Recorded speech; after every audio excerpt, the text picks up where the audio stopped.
Hello my dear students, again मैं discuss करने जा रहा हूँ क्वाड्रेटिक इक्वेशन और स्टोरी बेस्ड क्वेश्चंस। तो सबसे पहला जो क्वेश्चन है, ये डायरेक्ट क्वेश्चंस को स्टार्ट करते हैं, समय नहीं वेस्ट करते हैं। क्वेश्चन में लिखा है कि क्वेश्चन है अ boat can cover 10 kilometre up the stream and 5 kilometre down the stream in 6 hours. If the speed of stream is 1.5 kilometre per hour, find the speed of boat in still water. तो सबसे पहले up stream और down stream को हम समझ लें, और कि अप स्ट्रीम में नेट स्पीड क्या होती है, डाउन स्ट्रीम में नेट स्पीड क्या होती है, इसको हम पहले क्लियर करें। तो सबसे पहले हम जानते हैं डाउन स्ट्रीम। डाउन स्ट्रीम का मतलब होता है कि ये है फ्लो ऑफ वाटर, और ये है बोट की डायरेक्शन। तो जब वाटर का जो फ्लो हो और बोट की डायरेक्शन एक ही हो तो उसे हम बोलते हैं डाउन स्ट्रीम। और इस अवस्था में नेट स्पीड जो होती है, मान लेते हैं फ्लो ऑफ वाटर है x और बोट की जो स्पीड है वो है y किलोमीटर पर आवर, तो नेट स्पीड जो होती है वो हो जाएगी x प्लस वाई। ठीक है। अब अगर हम यहाँ पर अप स्ट्रीम की बात कर लें, अप स्ट्रीम की बात कर लें तो यही डायग्राम रहेगा। ये x है और ये हमारी बोट की स्पीड है और ये है फ्लो ऑफ वाटर। इस अवस्था में जो नेट स्पीड होगी वो y माइनस एक्स होगी अप स्ट्रीम में। क्यों? क्योंकि बोट की स्पीड ज़्यादा होगी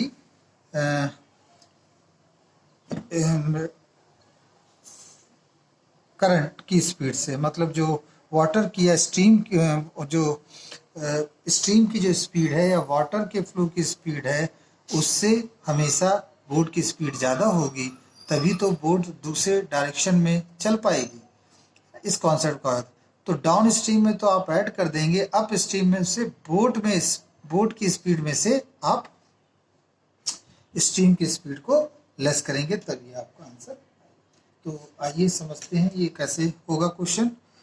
तो सबसे पहले तो इन्होंने पूछा स्पीड ऑफ बोट बताए, तो उन्होंने कहा let speed of boat is x kilometre per hour. तो अब हम पहले क्या चल रहे हैं, देखिए डाउन स्ट्रीम गए 5 kilometre down stream, 10 kilometre up stream and 5 kilometre down stream. तो देखिए जब आप 10 किलोमीटर स्ट्रीम में गए and 5 kilometre down the stream, ठीक है, अप द स्ट्रीम में गए, तो अगर हम 10 किलोमीटर लिखेंगे अकॉर्डिंग टू क्वेश्चन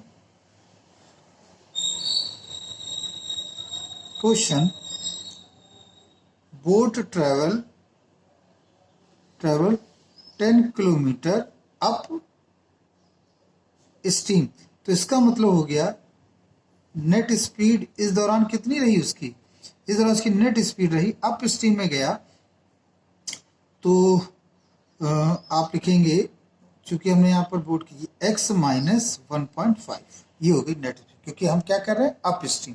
तो जब अप स्ट्रीम में कितनी दूरी तय किया उसने 10 किलोमीटर, तो हम ये टाइम निकाल लें, अप स्ट्रीम का टाइम निकाल लेंगे, डाउन स्ट्रीम का टाइम निकाल लेंगे, दोनों को ऐड करके हम क्या कर देंगे 6 आवर। ये हमारा एजेंडा है, ये हमारा मोटिव। तो हम लिखेंगे नाउ टाइम टू कवर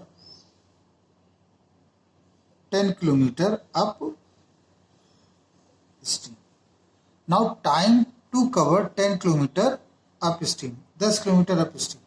तो speed is equal to distance upon time, time is equal to distance, distance है आपका 10, स्पीड आपकी रही, ठीक है, ये टाइम। अगेन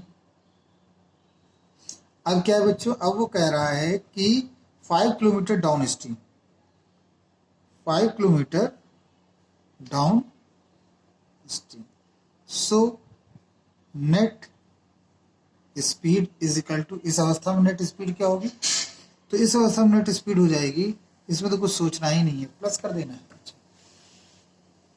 अब इसके बाद जब भी हमारी नेट स्पीड आ गई इस अवस्था में, तो हम लिखेंगे सो टाइम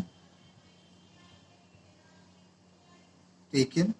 तो लिखेंगे speed distance upon time. Distance कितना है, डिस्टेंस कितना चला बच्चों, 5 किलोमीटर।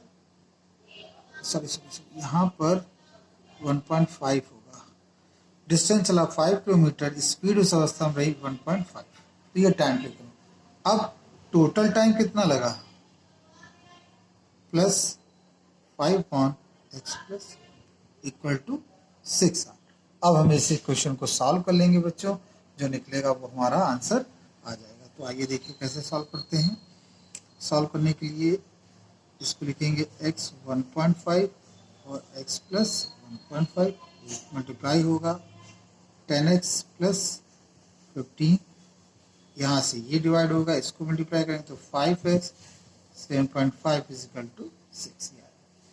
फिर ये हो गया 15x और हम इसमें से घटा देंगे 7, तो आएगा आपका 7.5, वो भी प्लस में, क्योंकि आप जानते हैं 15 में से 7.5 लेस करेंगे तो कितना आएगा 7.5।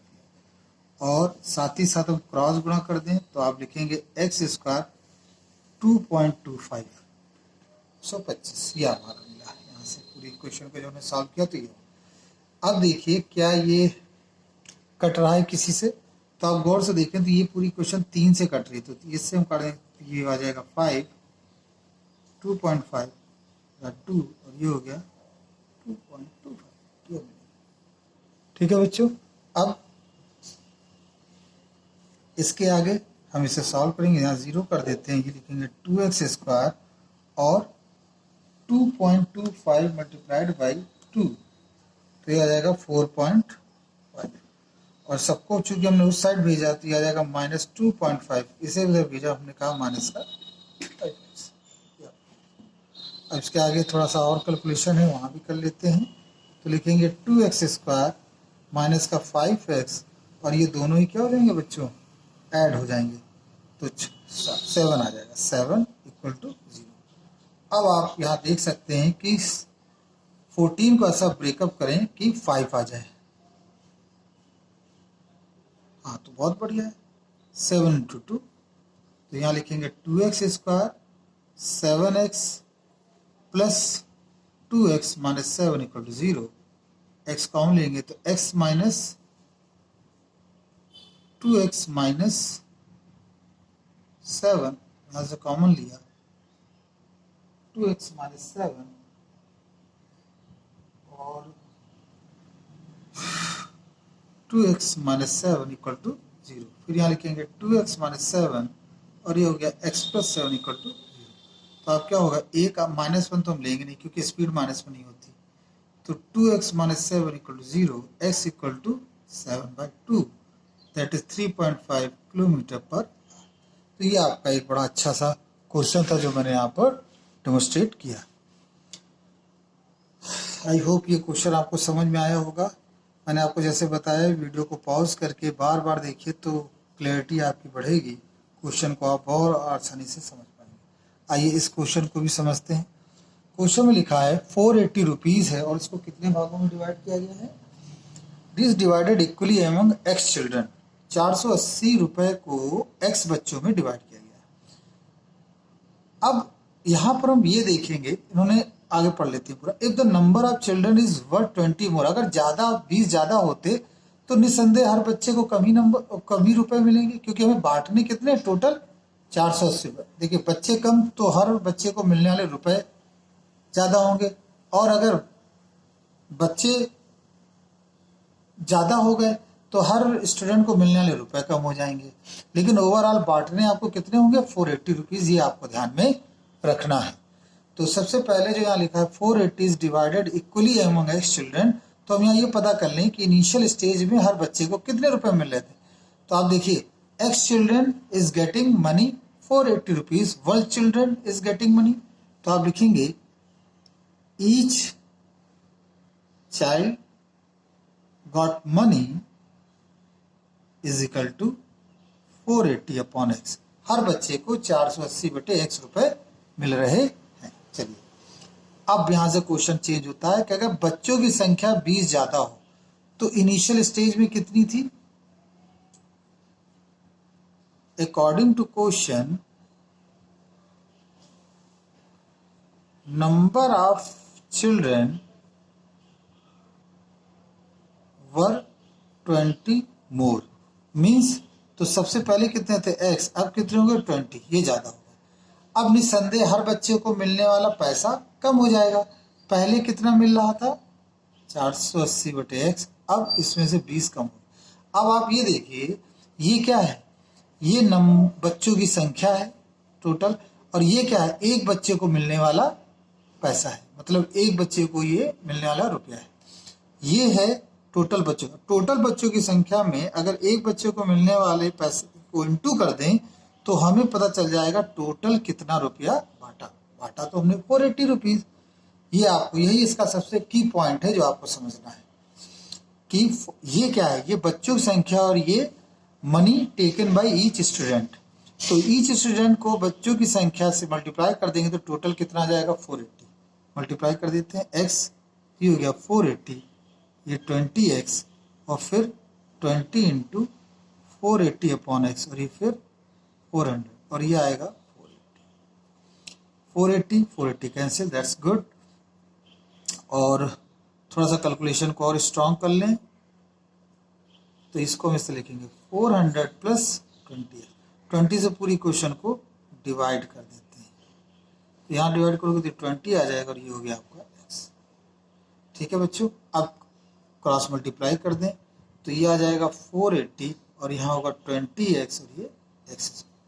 फिर लिख देंगे x² 20x minus 480 equal to 0।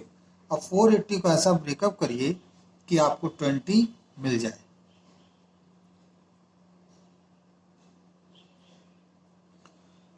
Add और सब्ट्रैक्ट करने पर ये हमारा क्वेश्चन है। तो इसको कैसे हम देखेंगे, इसको हमें समझना होगा।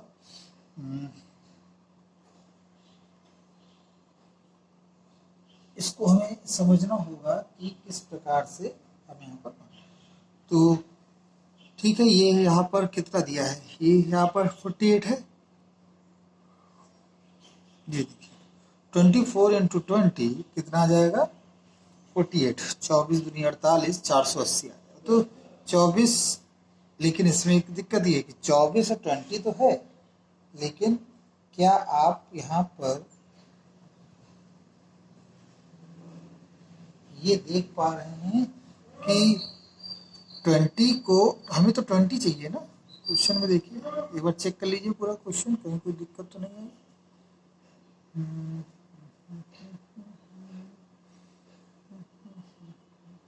ओके, 480 को ऐसा ब्रेकअप करना है कि 20 है, तो ये तो इसका फैक्टर नहीं होगा।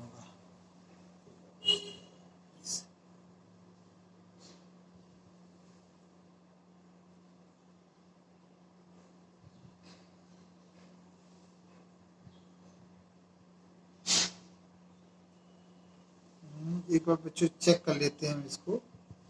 20 इंटू 20 हो जाएगा 400, 400 नहीं, कुछ गड़बड़ हुआ है बच्चों, एक बार फिर से हमें इसको चेक करना पड़ेगा।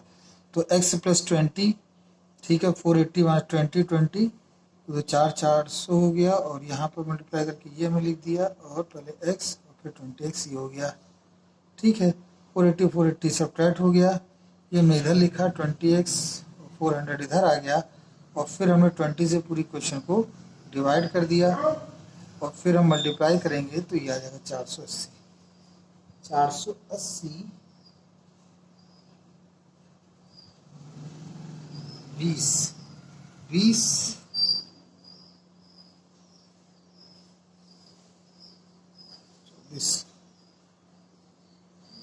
24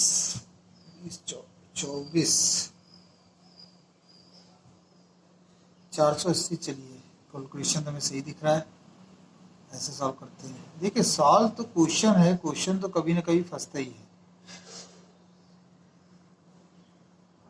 ये हमें मिला, अब इनको हमें सॉल्व करना है।